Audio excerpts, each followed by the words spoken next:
የኤርትራ ሰራዊት ከተቆጣጠራቸው ሉዓላዊ ግዛቶች እንዲወጣ ኢትዮጵያ ስለመጠየቋ፣ በትግራይ ክልል ከታቀደው ተማሪዎች ብዛት ውስጥ ትምህርት ላይ የሚገኙት 48 በመቶ ብቻ ናቸው ስለመባሉ፣ በቀድሞው ጠቅላይ ሚኒስትር መለስ ዜናዊ ስም ተሰይሞ የነበረው ትምህርት ቤት ስያሜው ስለመቀየሩ፣ ቦርዱ የእጩዎች ምዝገባ ጊዜን ስለማራዘሙ፣ በአሜሪካ መንግሥት የቀረበው የሰላም ዕቅድ ድጋፍ ስለማግኘቱ፣ የፕሬዝደንት ትራምፕ ቁጣ መቀስቀስ እነኚህ የምንነግራችሁ ዜናዎች ናቸው።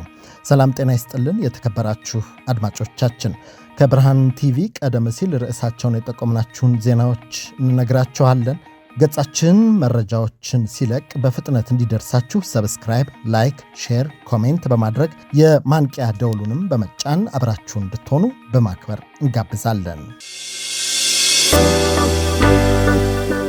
እንኳን ደስ አላችሁ። ለኢትዮጵያና ኢትዮጵያውያን ታማኝ የመረጃ ምንጭ ሆኖ የኖረው ብርሃን ቲቪ 16 ዓመት ሞላው። ከቶሮንቶ ካናዳ አየር ተነስቶ በኢትዮጵያና በመላው ዓለም ለሚገኙ ወገኖቻችን ሁሉ በልዩ ዝግጅት የተሰናዱ ጥንቅሮችን እያስደመጠ የተለያዩ የሚዲያ አገልግሎቶችን እየሰጠ ብርሃን ቲቪ እስካሁን አብሯችሁ ቆይቷል። በ2025 የማኅበረሰብ አባልነት ፕሮግራማችንን ስንጀምር ላደረጋችሁልን ታላቅ ድጋፍ እያመሰገንን በዚህ በያዝነው በ2026 ይህንኑ የማኅበረሰብ አባላት ቁጥር 400 ለማድረስ አቅደናል። በአሁኑ ወቅት ኢትዮጵያ ከሚገኙ ባለሙያ ጋዜጠኞችና አርታኤዎች ጋር በመስራት ጥራት ያለው እውነተኛ ዜና ለማቅረብ እየተጋ ያለው ብርሃን ቲቪ በወር $10 በዓመት $120 በማዋጣት ነፃና ታማኝ የማኅበረሰብ ሚዲያን ለማጠናከር እንድትደግፉ ጥሪውን ያቀርባል። ነፃ የማኅበረሰብ ሚዲያን ለመመስረት አብራችሁን ስለምትቆሙ ከልብ እናመሰግናለን።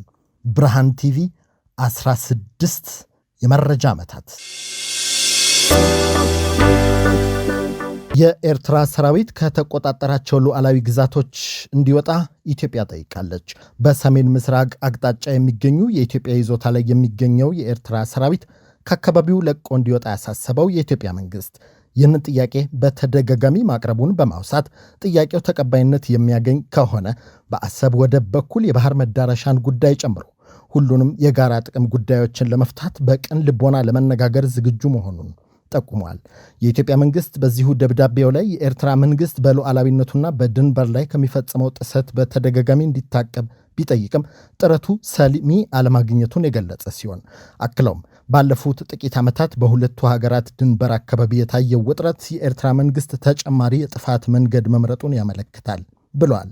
በተጨማሪም የኤርትራ መንግሥት የተለያዩ ታጣቂ ቡድኖችን ቀጥታ የቁሳቁስ ድጋፍና እርዳታ እንደሚያቀርብላቸው ተደርሶለታል ያለው ይሄው የውጭ ጉዳይ ሚኒስቴር ደብዳቤ በሰሜን ምስራቃዊ የኢትዮጵያ ድንበር የኤርትራ ጦር ወታደሮች ወደ ኢትዮጵያ ግዛት ዘልቀው መግባታቸውንና በሰሜን ምዕራብ በኩልም የኤርትራ ጦር ከአማጺ ቡድኖች ጋር እያደረገ ያለው የጋራ ወታደራዊ እርምጃ ጸብ ጫሪነት ብቻ ሳይሆን ፍጹም የሆነ ወረራ ነው ሲል ጠቅሷል።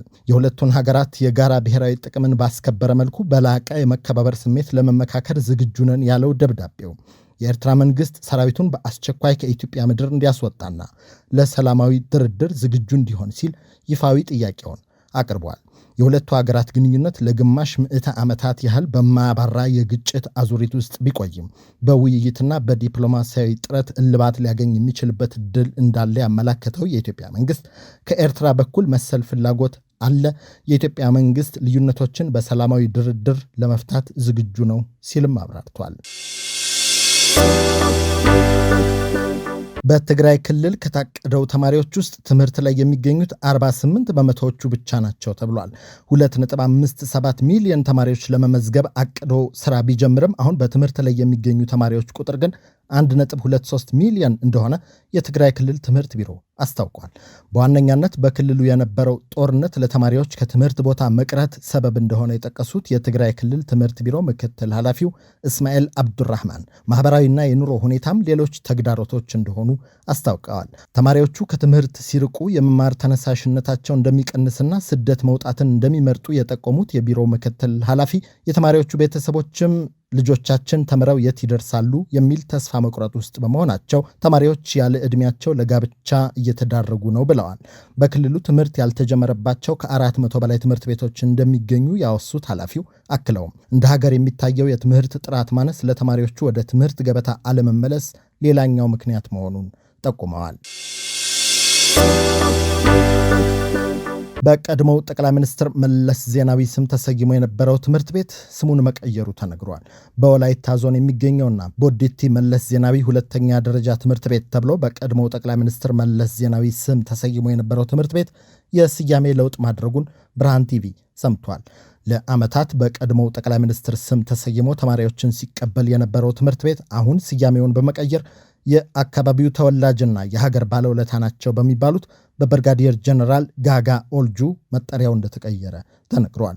የቦዲቲ ከተማ ምክር ቤት ባካሄደው 4ኛ ዙር 13ኛ የሥራ ዘመን ስብሰባ የትምህርት ቤቱ ስያሜ ለውጥን ይፋ እንዳደረገ የተገኘው መረጃ ያመለክታል።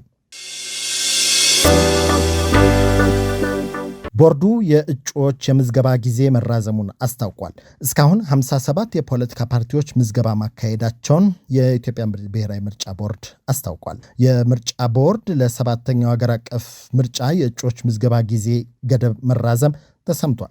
ቦርዱ ይህን ውሳኔ ያስተላለፈው የፖለቲካ ፓርቲዎችና የግል እጩዎች በሂደቱ ላይ ተጽዕኖ ያሳደሩ ቴክኒካዊና የአሰራር ችግሮችን ካቀረቡ በኋላ ነው። ትላንት አርብ ባወጣው መግለጫ ቦርዱ የካቲት 1 ቀን 2018 እንዲያበቃ ተወስኖ የነበረው የእጩዎች ምዝገባ የጊዜ ገደብ እስከ የካቲት 16 2018 መራዘሙን አስታውቋል። የኢትዮጵያ ብሔራዊ ምርጫ ቦርድ በመግለጫው ከጥር 1 ቀን 2018 ጀምሮ 42 በተናጠል 15 በሁለት የተለያዩ ቅንጅቶች እና በአንድ ግንባር ፖለቲካ ፓርቲዎች የተመዘገቡ ሲሆን የግል እጩዎችም እንዲሁ በመመዝገብ ሂደት ላይ መሆናቸውን ገልጿል። እንደ ቦርዱ ገለጻ በርካታ የፖለቲካ ፓርቲዎች በምክክር መድረኮችና በጽሁፍ ካቀረቧቸው ጥያቄዎች በተቀመጠው የጊዜ ገደብ ውስጥ ምዝገባውን ለማጠናቀቅ መቸገራቸውን በመጥቀስ ጊዜውን እንዲራዘምላቸው መጠየቃቸውን አስታውሷል። በአሜሪካ መንግስት የቀረበው የሰላም እቅድ ድጋፍ አግኝቷል። በሱዳን የሚካሄደውን ደም አፋሳሽ የእርስ በእርስ ውጊያ ለማስቆም በሚል በአሜሪካ የቀረበውን የሰላም እቅድ መቀበሏን የተባበሩት አረብ ኤምሬትስ አስታውቃለች። በአሜሪካ የመካከለኛው ምስራቅና የአፍሪካ ጉዳዮች ከፍተኛ አማካሪ ማሳድ ቡሎስ ይፋ ያደረጉትን ሁለንተናዊ የሰላም እቅድ በደስታ እንደሚቀበሉ ያመለከቱት የኤምሬትስ ውጭ ጉዳይ ሚኒስቴር ቃል አቀባይ በኤክስ የወል መገናኛ ገጻቸው ባሰፈሩት መረጃ በአስቸኳይ ተኩስ ለማቆም የሚደረጉ ቀጠናዊና ዓለም አቀፋዊ ጥረቶችን ለመደገፍ ኤምሬትስ ቁርጠኛ ነች ብለዋል። ባለፈው ማግሰኞ በዋሽንግቶን በተካሄደው የሱዳን ለጋሾች ጉባኤ ላይ የተገኙት የፕሬዝደንት ዶናልድ ትራምፕ አማካሪ ማሳድ ቡሎስ የቀረበው የሰላም ሐሳብ በ5 ዋና ዋና ነጥቦች ላይ ያተኮረ መሆኑን አመልክተዋል። በዚህ ባለ 5 ነጥብ የሰላም ሐሳብ ላይ የተኩስ አቁም ማድረግ፣ ሰላማዊ ሰዎችን መጠበቅና ወደ ቀያቸው እንዲመለሱ ማስቻል፣ ዘላቂ የተኩስ አቁም ስምምነት ላይ መድረስ እንዲሁም የፖለቲካ ሽግግር ማካሄድና የአገሪቱን መልሶ ግንባታ ማከናወን የሚሉ ነጥቦች እንደተቀመጡበት የአረብ ኒውስ ዘገባ አመልክቷል።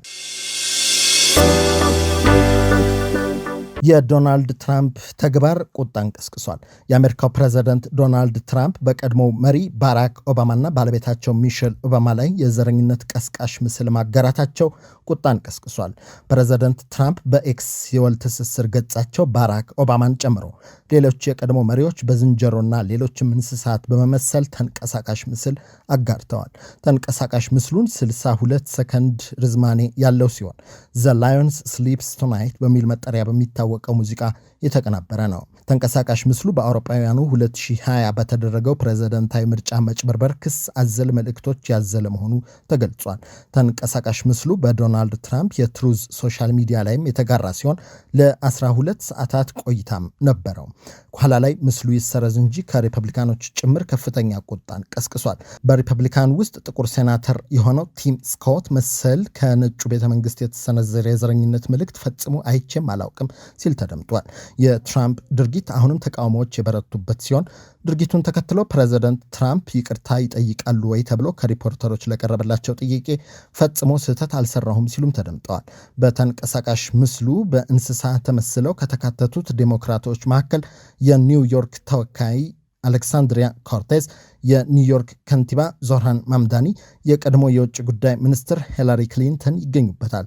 ጆ ባይደንም እንዲሁ በተንቀሳቃሽ ምስሉ ሙዝ የሚበላ ዝንጀሮ ሆነው ይታያሉ። ባራክ ኦባማ ምስሉን ተከትሎ እስካሁን የሰጡት ምላሽ የለም ሲሉ አልጀዚራና ቢቢሲ ዘግበዋል። በመጨረሻም ዜና እረፍት። ስመጥሩ የሀገር ባለውለታ ኮሎኔል ሽፈራው ወርቁ አርፈዋል።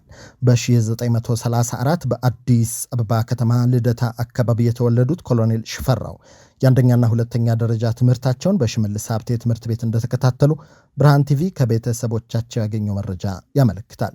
አገርና ወገናቸውን አጥብቀው የሚወዱት ጀግናው አርበኛ ኮሎኔል ሽፈራው በ1952 ገነት ጦር ትምህርት ቤትን ተቀላቅለው በወታደራዊ ሳይንስ ዘርፍ ከተመረቁ በኋላ ደብረ ዘይት የሚገኘው አየር ኃይል ኮማንዶ ትምህርት ቤትንም በመቀላቀል ዕውቀት ቀስመዋል።